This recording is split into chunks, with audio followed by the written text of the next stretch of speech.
Channel អរគ្នាឃើញបានស្ពានស្ពងអញ្ចឹងមិនមែនរត់ចោលស្រុកអីទេគឺថាថ្ងៃនេះនៅអត់ទៅវិញដល់នងគ្នាទៅលេងនៅកោះបខាំ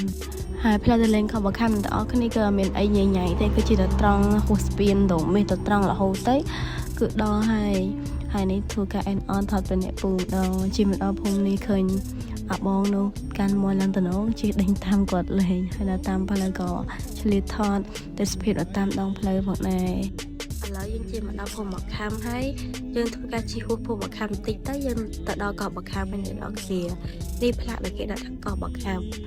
នៅពេលជិះទៅក្នុងគឺថាមានគេមកលេងច្រើនមែនតើថ្ងៃនេះថ្ងៃចូលឆ្នាំទី3ណាបងប្អូនឥឡូវយើងធ្វើការដើរចុះទៅក្រោមដើម្បីទៅរកកន្លែងញ៉ាំមកដល់ក្រោមមួយថាមនុស្សច្រើនមែនតើហើយ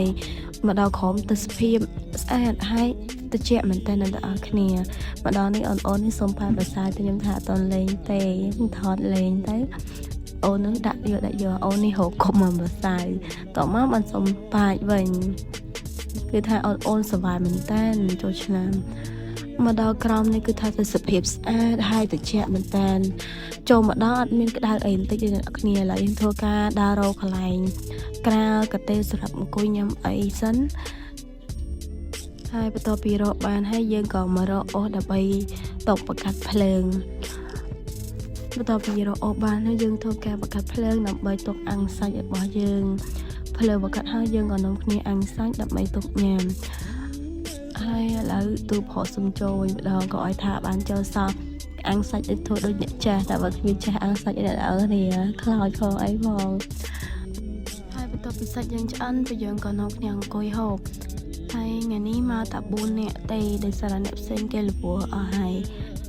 បន្ទាប់ពីញ៉ាំហើយអីហើយក្មួយខ្ញុំវិញសប្បាយក្នុងការលេងទឹកមែនតើ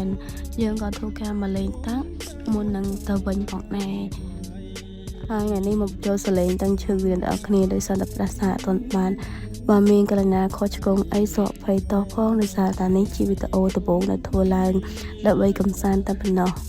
ហើយបន្ទាប់ពីលេងទឹកឲ្យអស់ហើយពួកយើងក៏ធ្វើការត្រឡប់មកផ្ទះវិញថ្ងៃនេះគឺថាមនុស្សមកលេងច្រើនមែនតើហើយវីដេអូនេះក៏មានតែប៉ុណ្ណឹងអរគុណសម្រាប់ការទស្សនាបាយបាយ